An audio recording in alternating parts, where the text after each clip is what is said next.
Saya ingin bertanya Mas mengenai definisi kepemanduan menurut Mas sendiri itu gimana ya? Terima kasih. Oke, jadi yang pertama definisi kepemanduan. Ini nanti bakalan eh, aku beri dua jawaban. Yang pertama jawaban menurut Undang-Undang KM ITS sendiri sama dari perspektifku sendiri. Oke, jadi buat kepemanduan apa sih menurut undang-undang dulu?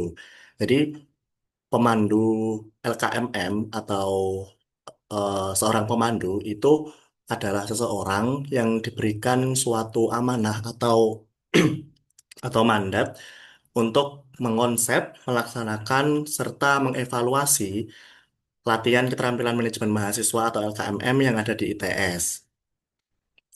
Dan menurut aku sendiri, pemandu itu apa sih? Pemandu itu adalah suatu orang yang memiliki tanggung jawab lebih bagi kita untuk membagikan ilmu yang kita dapatkan tidak hanya untuk diri kita sendiri, tapi untuk orang-orang di sekitar kita. Nah, jadi pemandu ini memiliki hak dan tanggung jawab yang lebih daripada orang-orang lain yang tidak mengikuti pelatihan pemandu.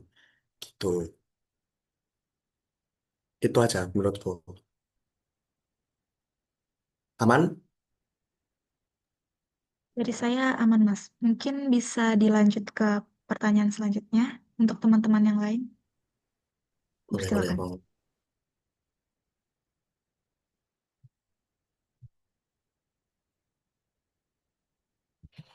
Permisi Mas, perkenalkan nama saya Afifatul Mahfudul dari DTKI izin bertanya.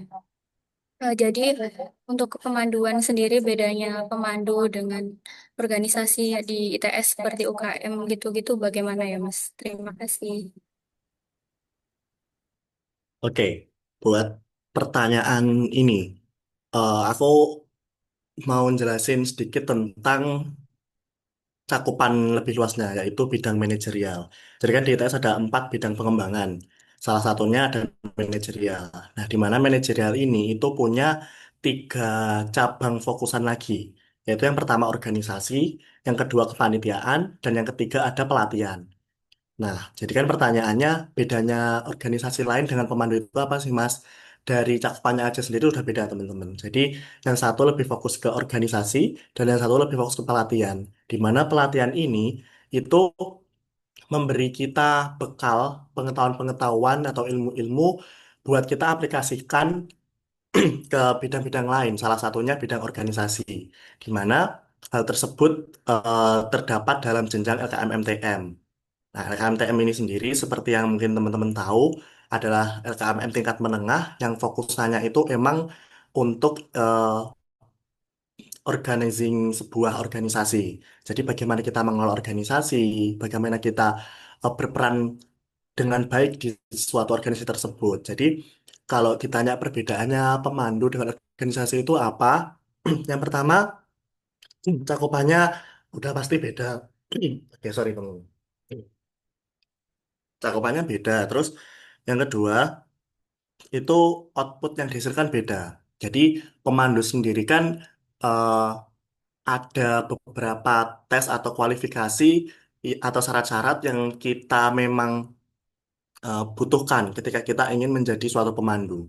Namun untuk suatu organisasi sendiri itu ketika kita ada niat untuk mengikuti open registration dan kita memenuhi kualifikasi tersebut, kita dapat mengikuti organisasi tersebut. Nah, dari situ udah terlihat banget bedanya kalau pemandu ini eh, bukan ajang untuk coba-coba kalau bisa aku bilang karena nantinya di kepemanduan ini diperlukan komitmen yang lebih dan juga kontribusi yang lebih juga dari teman-teman yang nantinya dinyatakan lolos sebagai dan menyandang gelar sebagai pemandu begitu. Selanjutnya perbedaannya sendiri itu eh, ada di tanggung jawab udah pasti. Kalau tanggung jawab sendiri itu nanti kan dari kita kan eh, diberi tanggung jawab tidak hanya dalam institut kita ada sendiri, tapi pemandu nanti punya hak untuk kita memanfaatkan ilmu kita atau memberikan ilmu kita ke eksternal juga. Jadi kita nggak hanya fokus ke alma mater kita sendiri, tapi nanti kita juga diberi kebebasan buat eh, keluar ke eksternal begitu. Mungkin kurang lebih dari aku itu dulu. Nanti misal ada tambahan aku sampaikan lagi. Gitu. Aman? Aman, Mas. Terima kasih. Oke. Dari teman-teman yang lain, monggo.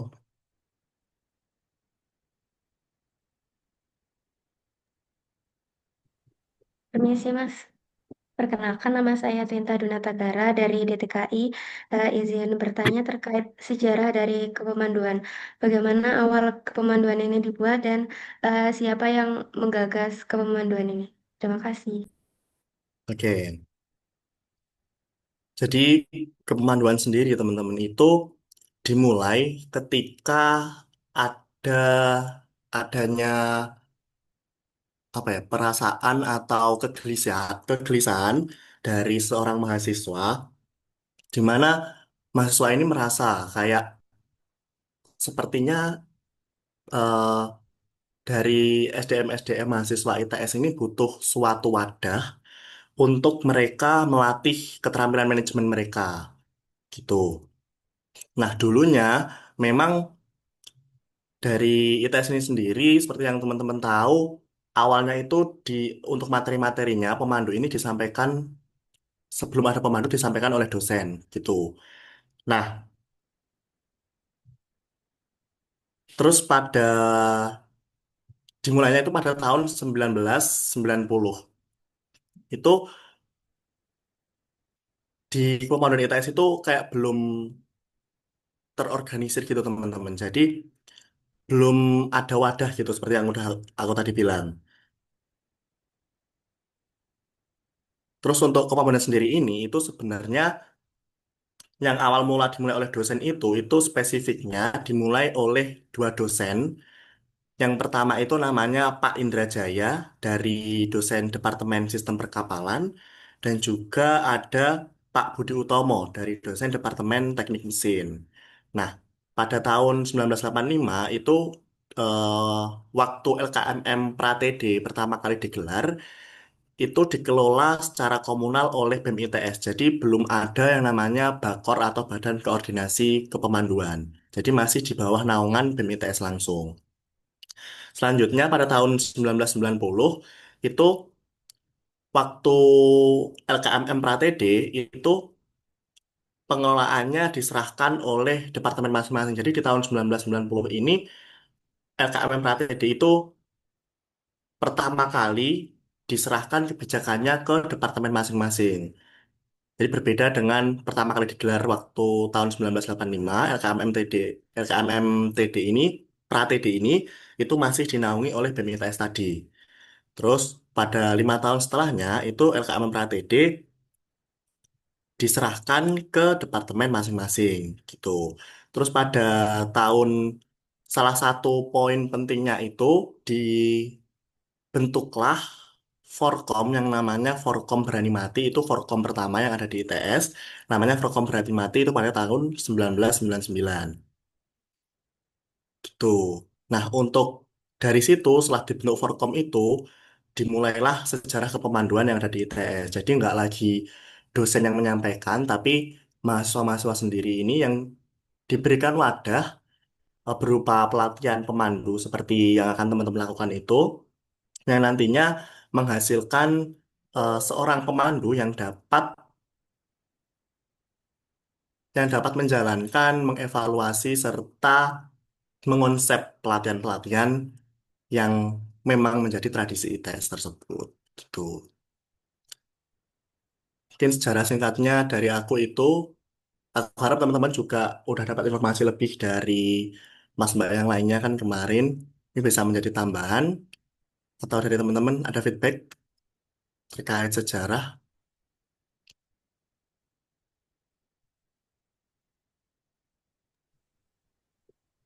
Dari kami cukup, Mas. Oke, Mas izin bertanya. boleh monggo-monggo. Perkenalkan, saya Marsha Devarina Zahra dari DTKI. Terkait sejarah, yang tadi kan kalau dulu itu pemandunya maksudnya kayak pematerinya dari dosen. Nah, kalau sekarang kan dari mahasiswa sendiri ya.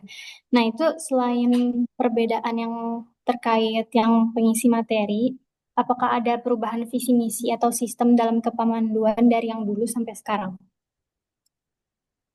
Oke, buat visi misi atau sistem, berarti sistem pelatihannya ya ini.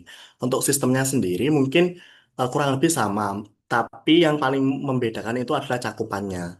Jadi untuk sekarang kan dari mulai LKMM Pradasar, itu kan dari ITS kan dikembalikan cakupannya ke fakultas masing-masing. Jadi kita udah ada nih jelas dari LKMM Pradasar penyelenggaranya dinaungi oleh fakultas gitu. Terus untuk LKMM TD itu kita juga sekarang sudah jelas bahwa pelaksananya itu adalah departemen masing-masing. Lanjut ke LKMM TM, di mana LKMM TM ini itu dinaungi atau dijalankan oleh institut. Jadi tingkatnya nanti institut. Nah, yang terakhir LKMM TM ini dari kita belum memberikan belum ada wadah dari ITS langsung. Untuk alasan alasan lebih lanjutnya kenapa aku juga kurang tahu teman-teman. Jadi di ITS ini hanya LKMMTL yang belum ada. Jadi kebanyakan mahasiswa ITS itu yang ingin melanjutkan ke tahapan TL itu biasanya keluar ke Universitas Brawijaya paling banyak itu atau universitas-universitas lain itu juga ada, tapi yang paling sering dan tiap tahun menyelenggarakan itu dari Universitas Brawijaya gitu. Untuk visi misinya sendiri, untuk generalnya itu udah pasti sama. Kenapa sih LKMM diadakan? Yaitu untuk mencetak SDM-SDM atau mahasiswa-mahasiswa yang memiliki manajemen lebih untuk mengelola dirinya, mengelola organisasi, mengelola kepanitiaan, dan juga dapat menyampaikan gagasan-gagasannya untuk disampaikan ke masyarakat luas, tidak hanya kepada lingkungan dirinya sendiri gitu. Jadi untuk visi misinya kurang lebih sama karena kembali lagi LKM ini adalah bidang manajerial yang diharapkan dipunyai oleh masing-masing mahasiswa dari ITS. Untuk sistemnya itu tadi, mungkin untuk saat ini kita sudah lebih jelas arahnya mau kemana dan kita sudah lebih terstruktur gitulah daripada dulu awal-awal LKMM ada di ITS gitu. Apakah cukup? Baik, terima kasih Mas Wirawan. Oke, sama-sama.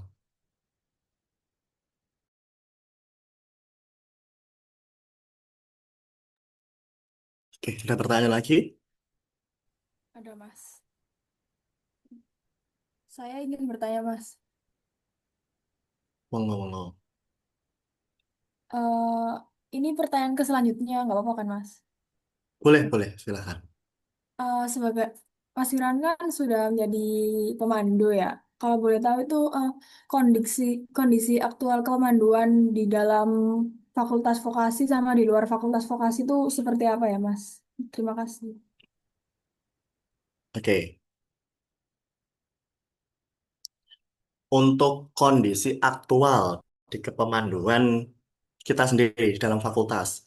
Fun fact-nya, kepemanduan di fakultas vokasi sendiri itu salah satu yang menjadi role model teman-teman dari kepemanduan fakultas-fakultas lain.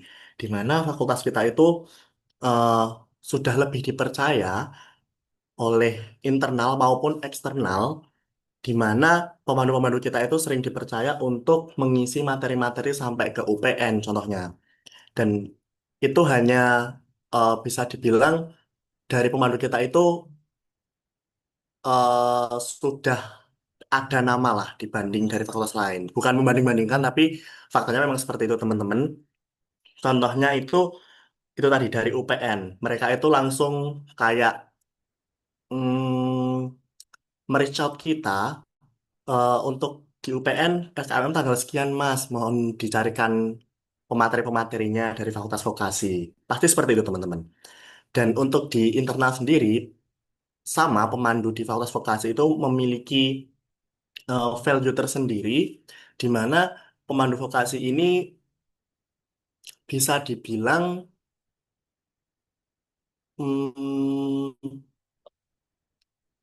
selalu konsisten sih. Tiap tahunnya selalu konsisten dari regenerasinya, terus dari pelatihan-pelatihan yang diadakan itu selalu konsisten dan berhasil membuktikan ke fakultas-fakultas lain bahwa pemandu vokasi ini nggak bisa dianggap gampang gitu. Jadi kita punya hal tersebut.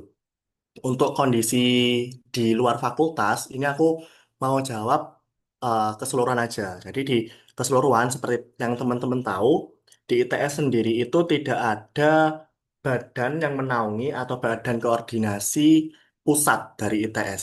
Jadi dari pemandu tiap fakultas di ITS sendiri itu koordinasinya masih dengan Ditmawa langsung, teman-teman. Jadi nggak ada yang namanya kan di vokasi kan ada bakor vokasi gitu kan, badan koordinasi kepemanduan di vokasi. Nah, di ITS itu belum ada.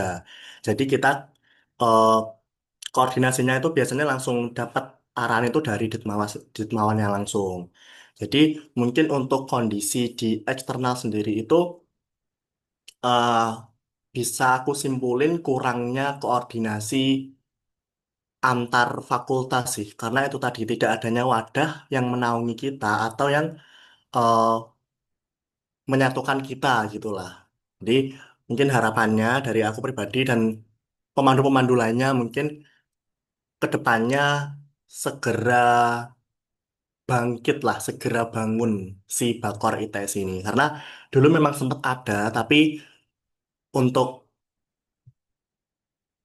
kurang tahu juga pasti mulainya kapan dari Bakor ITS itu dulunya itu merasa kayak mereka itu tidak ada peran gitu loh. Mereka itu eh, seperti tidak dibutuhkan oleh bakor-bakor di fakultas. Makanya mereka kayak vakum gitu. Namun setelah mereka vakum itu baru dirasakan ternyata perannya sepenting itu loh gitu. Jadi harapannya mungkin dari bakor pusat ini bisa segera aktif lagi dan nantinya mungkin ketika kalian sudah menjadi pemandu nanti mungkin bisa mempermudah hal-hal koordinasi semacam itu gitu. Mungkin sedikit pandanganku terkait kondisi kepemanduan di internal maupun eksternal gitu. Ada feedback? Cukup Mas dari saya. Oke. Ada pertanyaan lain?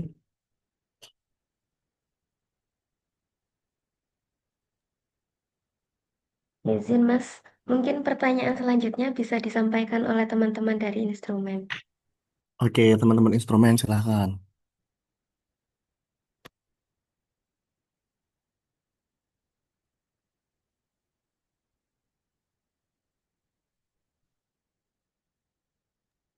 Permisi, Mas.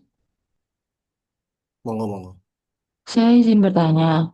Jadi, sebelumnya waktu LKMMTD dulu, kami kan juga mendapatkan materi tentang bakor pemandu.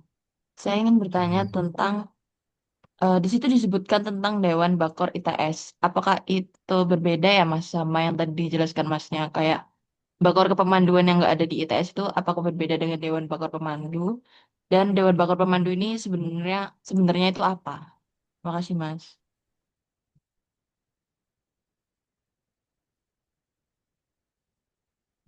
Oke, sih, bentar maaf teman-teman. Kameraku kok tiba-tiba mati.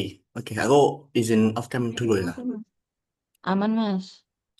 Jadi untuk Dewan Bakor ITS itu adalah mungkin sepengetahuan ke teman-teman.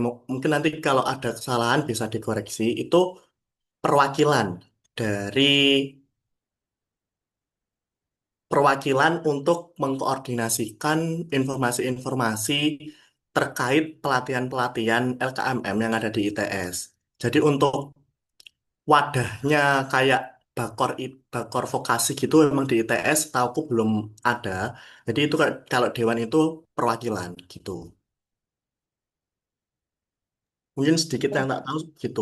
Kalau ada koreksi mungkin nanti bisa diluruskan atau bagaimana. Begitu Berarti teman. memang seperti kayak pertemuan gitu ya, Mas, supaya pelatihan di LKMM di ITS itu dikoordinasikan dengan baik juga. Kalau pertemuan mungkin memang ada pertemuan ya, harusnya ada. Tapi segala sesuatu dari pusat yang disampaikan ke fakultas itu nanti kan pasti disampaikan lagi dari bakor fakultas itu ke tiap-tiap pemandu. Nah, dari hal tersebut itu nggak harus nggak harus pertemuan sih. Mungkin berupa forward informasi atau penyebaran surat edaran dan lain-lain gitu. Jadi nggak harus adanya pertemuan. Nah, itu makanya harapanku tadi mungkin ketika si Bakor ITS ini udah tidak vakum lagi, itu harapannya lebih sering diadakan pertemuan-pertemuan gitu. Karena aku ngerasanya pribadi itu kayak kurang koordinasi gitu, teman-teman. Jadi intinya nggak harus pertemuan juga kok. Oh, oke Mas, terima kasih banyak. Oke, oke.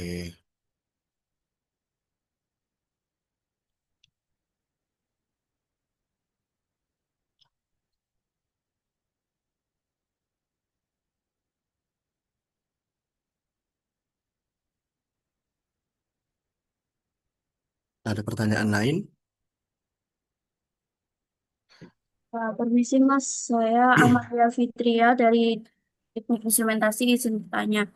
Eh, setelah sesuai dengan penjelasan yang disampaikan Mas Wirawan tadi, apakah dari kepemanduan sendiri itu tidak memiliki evaluasi berdasarkan dari koordinasi tersebut untuk supaya kedepannya itu tidak terjadi miskom di antara seluruh pemandu yang ada di ITS.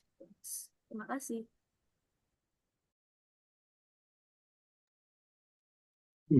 Oke, berarti ini evaluasi.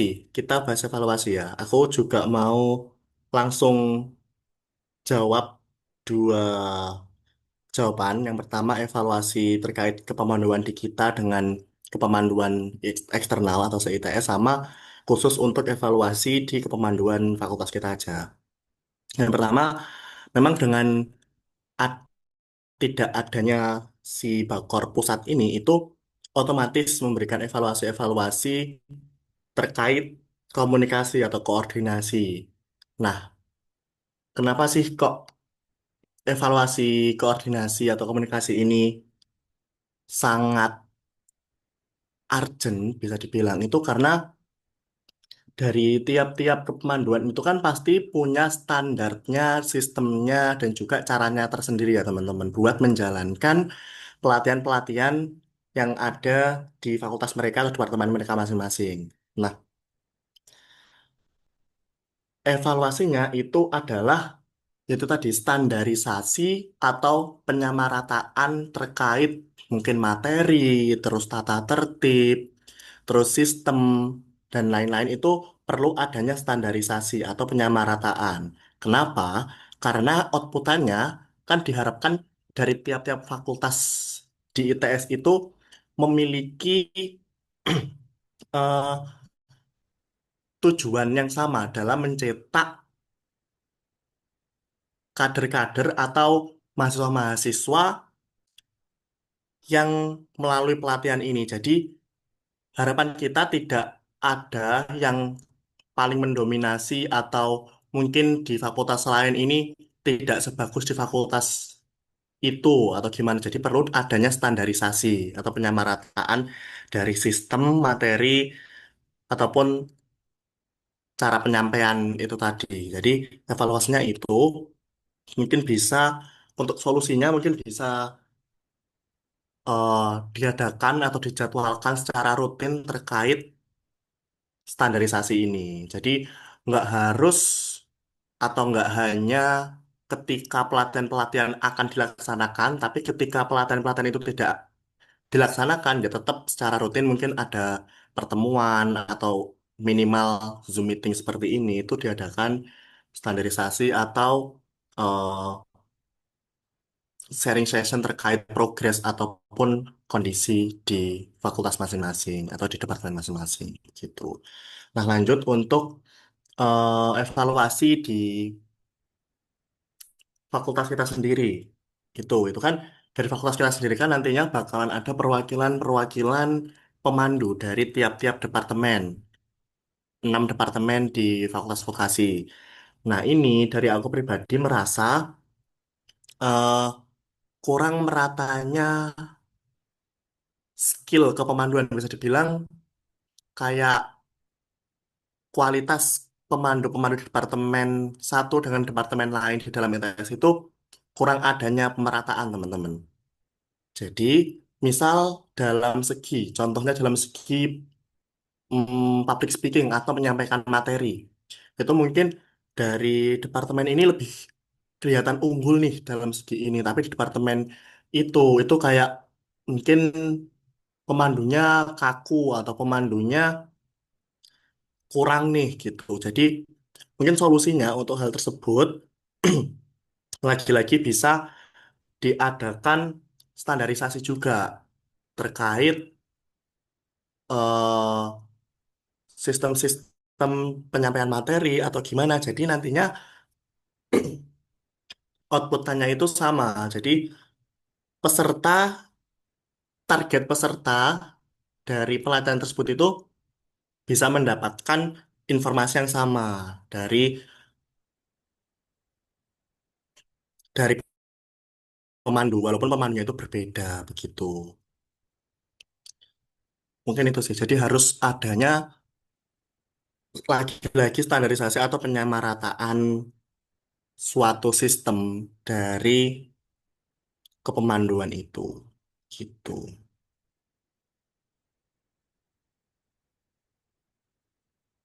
Aman? Jadi aku aman, Mas. Terima kasih. Oke, sama-sama.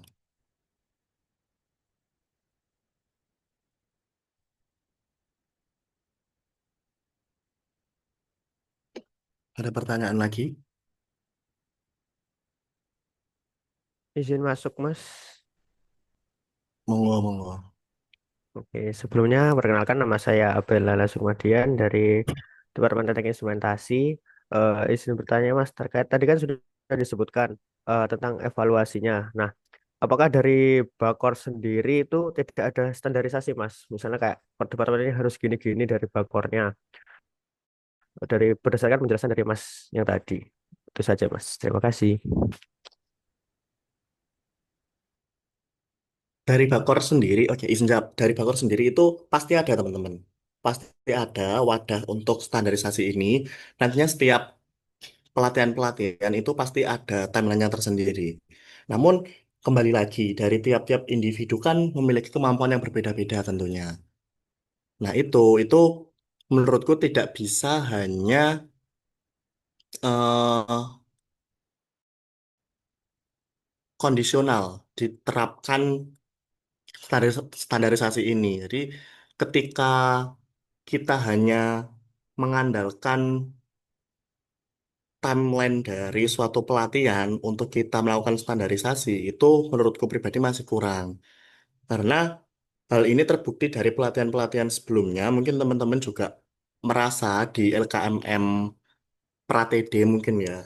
Itu kan dari tiap-tiap pemandu kan kadang penyampaian informasinya berbeda kan. Boleh kalian tanya ke kelas yang lain, mungkin di materi ini informasinya masnya kok menyampaikan ini, tapi di kelasku kok nggak disampaikan atau gimana. Nah, itu mungkin menjadi problem nantinya ketika si peserta ini mendapatkan informasi yang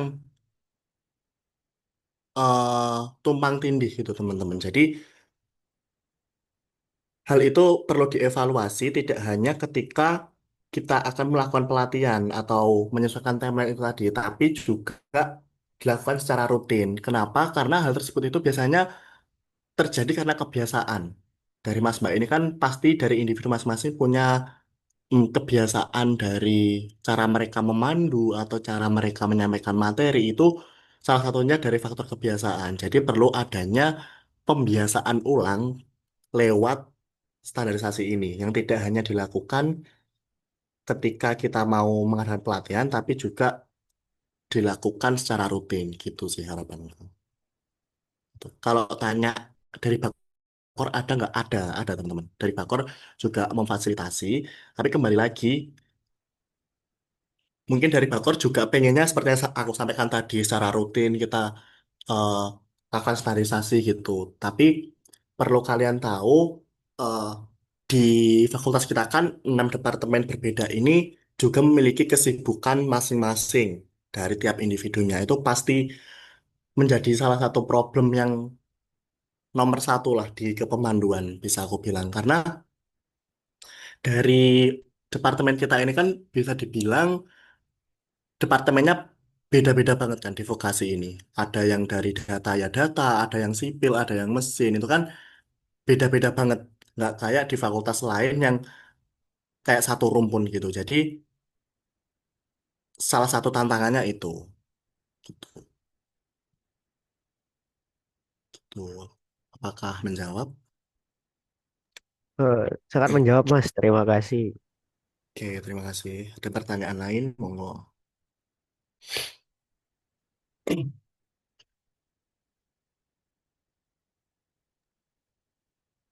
Saya ingin bertanya, Mas. Boleh, boleh. Sebelumnya perkenalkan saya Jihan Oktavia dari Teknik Kimia Industri. Saya kalau boleh tahu ini Mas pengen tahu dulu motivasi Mas Wirawan mendaftar pemandu itu apa ya? Karena seperti yang kita semua tahu prosesnya ini kan gak mudah ya Mas, mulai dari pemberkasan, screening hingga tes tulis dan sebagainya. Seperti itu Mas. Terima kasih. Oke, buat motivasiku sendiri, pertama-tama aku punya moto teman-teman. Jadi aku punya moto hidup, yaitu sesuatu hal tidak menantang, sesuatu hal tidak akan merubahmu jika suatu hal tersebut tidak menantang bagimu. Nah, dari situ aku juga merasa kayak teman-teman, wah ini lumayan berat ya dibanding kepanitiaan mungkin yang diikuti teman-teman kayak pemberkasannya lumayan banyak yang diminta, terus tahapan-tahapannya emang cukup banyak itu. Nah, itu aku jadikan tantangan bagi diriku. Tujuannya apa ya? Tujuannya untuk menjadi diriku versi lebih baik gitu. Untuk motivasinya sendiri dari aku seperti itu. Terus didukung juga dari lingkunganku gitu teman-teman. Jadi di departemenku sendiri itu dulu sangat khususnya teman-teman kelasku itu sangat mendukung teman-teman buat aku join di kepemanduan ini. Jadi mereka kayak support aku gitu buat menjadi seorang pemandu. Nah, itu lebih menguatkan lagi motivasiku untuk menjadi salah satu pemandu dari departemenku. Nah, eh, faktor lain itu memang ada juga dari diriku sendiri, di mana aku pengen membuktikan kepada orang-orang lain bahwa aku, fun fact-nya itu di setiap tes misal MBTI itu aku adalah orang yang introvert. Nah itu aku pengen membuktikan bahwa si orang introvert ini bisa loh menjadi seorang pemandu yang bertemu banyak orang yang harus menyampaikan materi di depan banyak orang itu bisa. Jadi aku pengen memberikan semangat kepada orang-orang yang introvert ini untuk tidak takut berkembang dan tidak menjadikan keintrovertan ini sebagai batas mereka dalam mengembangkan diri. Jadi nggak harus kamu ekstrovert buat kamu jadi seorang pemandu, tapi apapun keadaanmu, selain selagi kamu niat, selagi kamu mau, kamu bisa menjadi apa yang kamu mau. Itu sih. Sama memang nggak tahu ya, ada panggilan panggilan hati aja aku buat dulu daftar jadi pemandu. Jadi buat kalian semangat semangat buat menjalani setiap tahapannya, karena nantinya hal tersebut bakalan nggak terlupakan teman-teman. Jadi kalian nanti bakalan inget terus proses-proses ini dan jika memang kalian nanti dapat kesempatan buat mengikuti pelatihannya, sampai kalian nanti dinyatakan resmi menjadi pemandu, aku harap kalian tetap konsisten dengan motivasi awal kalian menjadi pemandu itu. Kenapa? Karena pemandu ini tidak hanya setahun 2 tahun, tapi seumur hidup sampai kalian lulus dari ITS. Gitu. Itu sedikit dari pengalamanku mungkin. Ada feedback? Dari saya cukup, Mas. Terima kasih. Oke, terima kasih. Ada pertanyaan lain nggak?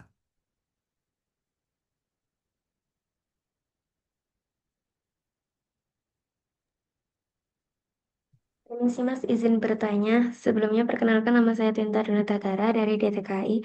Kalau boleh tahu jumlah pemandu di Fakultas Vokasi itu berapa ya Mas? Terima kasih. Oke, buat jumlah. Berarti ini aku jelasin aja di dua Forkom terakhir yang masih aktif sekarang. Ada Forkom Agnina Raya sama Forkomku Forkom Vidya Dira. Di mana Forkom Agnina Raya ini dari awal diresmikan itu ada 36 orang teman-teman.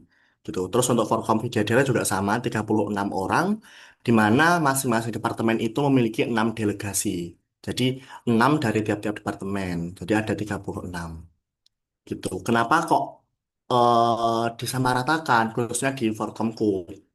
Itu karena kita dari kepengurusan Bakor sebelumnya itu merasa nggak mau adanya rasa iri ataupun rasa mm, kayak nggak itu tadi iri kepada departemen lain karena jumlah dari pemandu dari tiap-tiap departemen. Karena kan nantinya setelah kalian PP ini kan tanggung jawab kalian kan juga ke departemen masing-masing buat melaksanakan LKMM TD-nya. Nah, itu diharapkan dengan jumlahnya yang sama, eh, output yang dihasilkan itu juga sama. Jadi nggak ada yang namanya eh, kesenjangan gitu, teman-teman. Jadi buat jumlahnya itu sekarang di vokasi itu yang masih aktif berarti ada 72 by data. Tapi kalau ada yang terkena seleksi alam ya mungkin.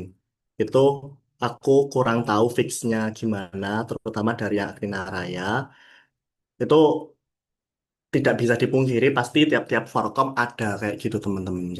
Jadi ada satu atau dua pemandu yang mungkin hilang-hilangan lah, atau mungkin nggak pernah datang, nggak pernah kontribusi itu pasti ada. Jadi mungkin hal itu yang menjadi salah satu evaluasi dari untuk Forkom-Forkom selanjutnya, gimana caranya supaya tetap utuh dari posisi awal mereka diresmikan menjadi pemandu sampai nantinya mereka lulus menyerahkan title kepemanduan ini.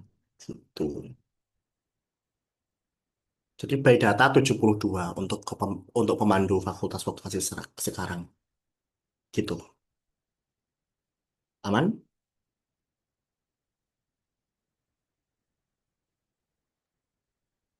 Dari kami aman Mas. Oke, ada pertanyaan lagi? Bentar, ini kalian nanti butuh dokumentasi aku on cam nggak? Soalnya ini tiba-tiba kok nggak muncul fotoku. Nggak bisa on cam aku soalnya. Kalau butuh, nanti aku join satu lagi lewat HP aja, biar bisa on cam. Gimana?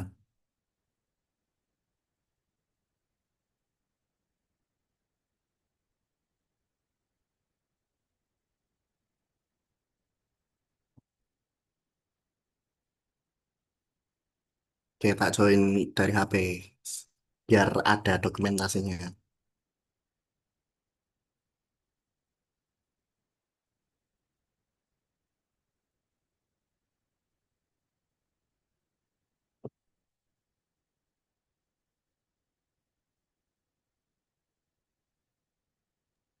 Permisi Mas, saya Afifatul Mahfudo dari DTKI mau bertanya.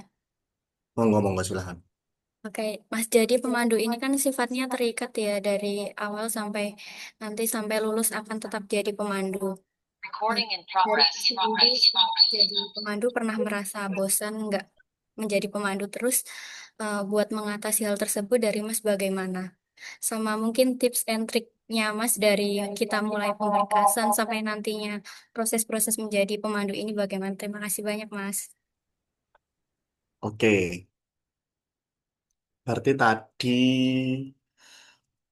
pernah ada rasa bosen ya yang pertama pertanyaannya. Itu bisa tak jawab dan tidak bisa aku pungkiri atau sembunyikan juga ada teman-teman. Pasti ada fase itu. Sebentar, sebentar. Pasti ada fase itu di mana ada juga faktor yang mendukung bagiku untuk merasa bosan.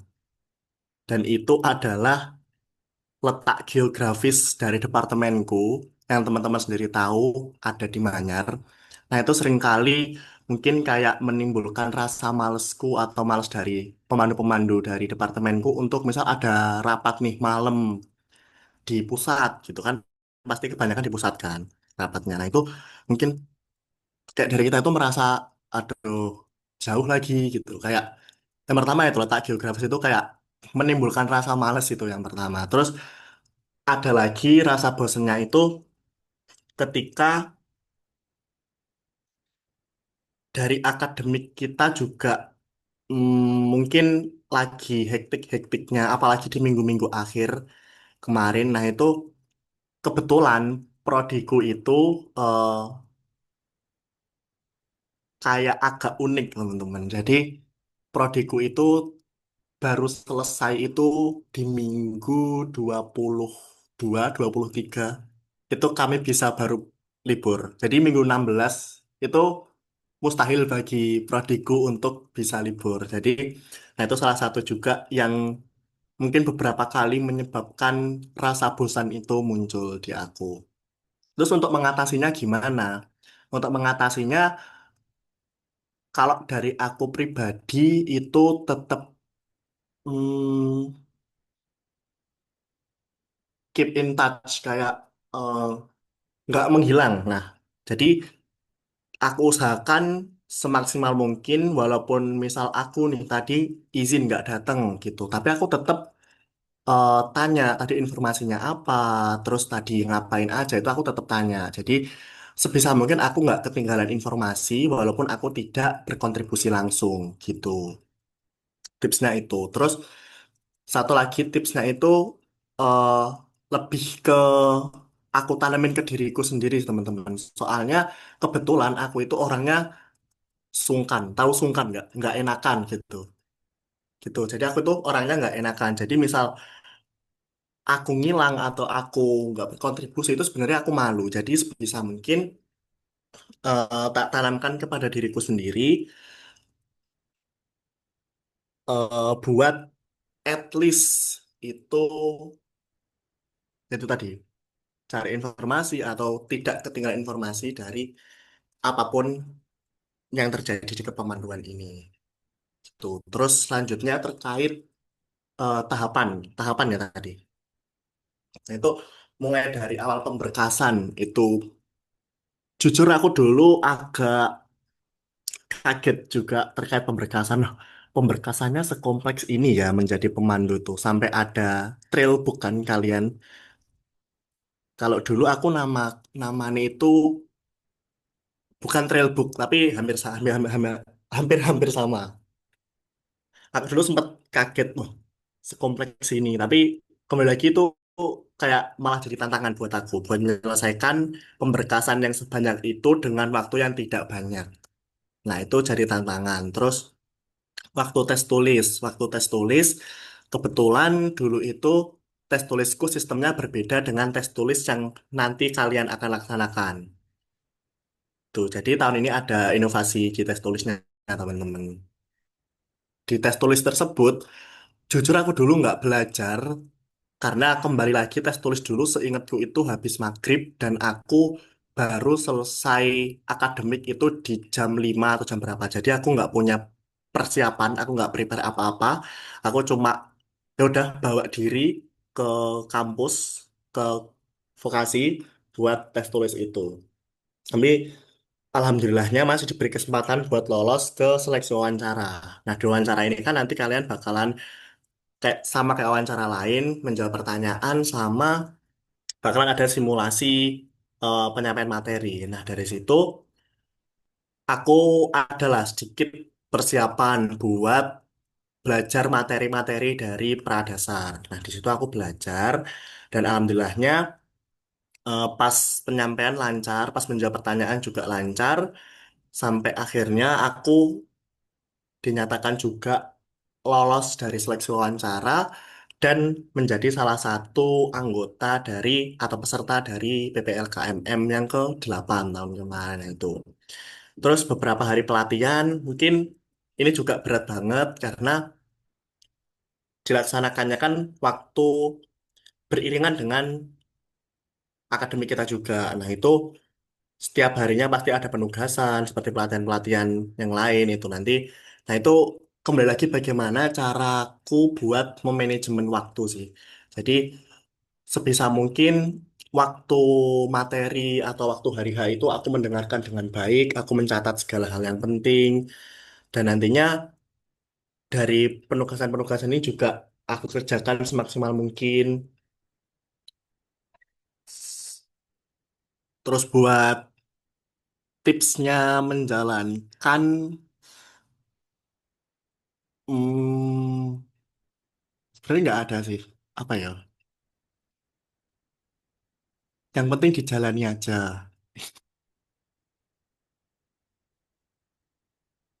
Itu. Tipsnya, oh ini, tipsnya mungkin kalau tips komunal, dijaga komunikasinya dengan pemandu departemen, khususnya peserta dari departemen yang sama, dan juga dijaga komunikasinya dengan teman-teman seforkomnya nanti. Karena itu sangat-sangat penting buat kalian menjalani hari-hari di PPLKMM. Karena kalian nanti tidak bisa menjalannya sendiri, harus kayak saling kerja sama gitu loh. Gitu. Ada pertanyaan yang terlewat nggak tadi? Atau sudah aman? Aman, Mas, sudah terjawab semua. Terima kasih. Oke, oke. Ada pertanyaan lain?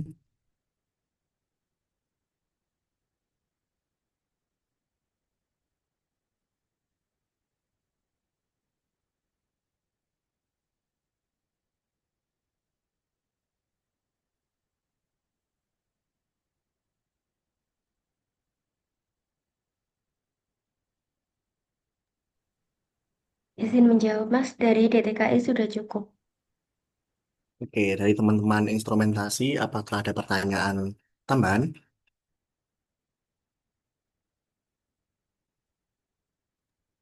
Izin menjawab, Mas. Dari instrumentasi juga sudah cukup. Oke,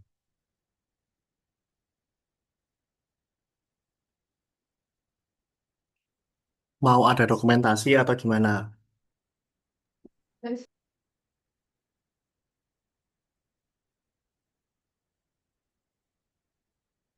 Monggo kalau mau Oh, dokumentasi boleh silakan. Mas dokumentasi. Oke, oke, monggo silakan.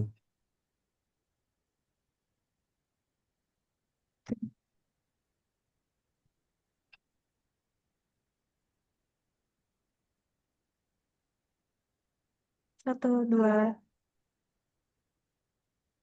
cukup Mas. Terima kasih.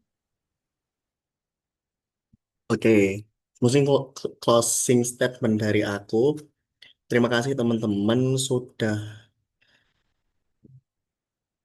menyempatkan waktunya buat jelas untuk tujuan pemberkasan ini. Nantinya buat surekomnya bakalan aku kirim ke perwakilan teman-teman kalian. Nanti bisa disampaikan ke teman-teman yang lain. Semangat pemberkasannya. Jangan lupa hari ini, malam ini, terakhir kan pemberkasan. Disubmit sesegera mungkin. Dicek lagi trailbooknya apakah ada yang terlewat, apakah sudah sesuai yang diminta persyaratannya.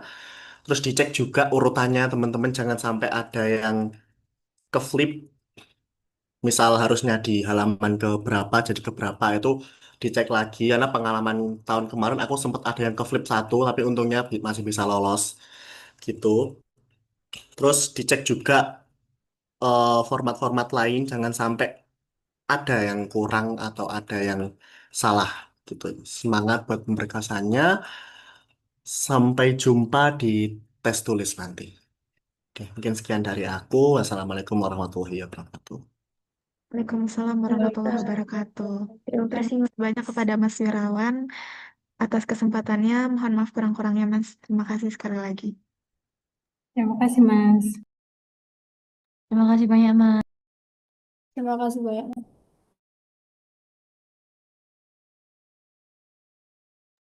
Terima kasih Aku banyak, izin Mas. izin live ya teman-teman.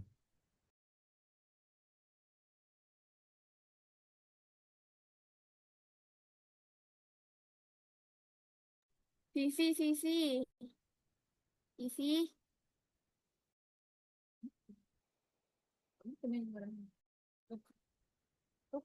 Vivi, halo. Vivi dipanggil.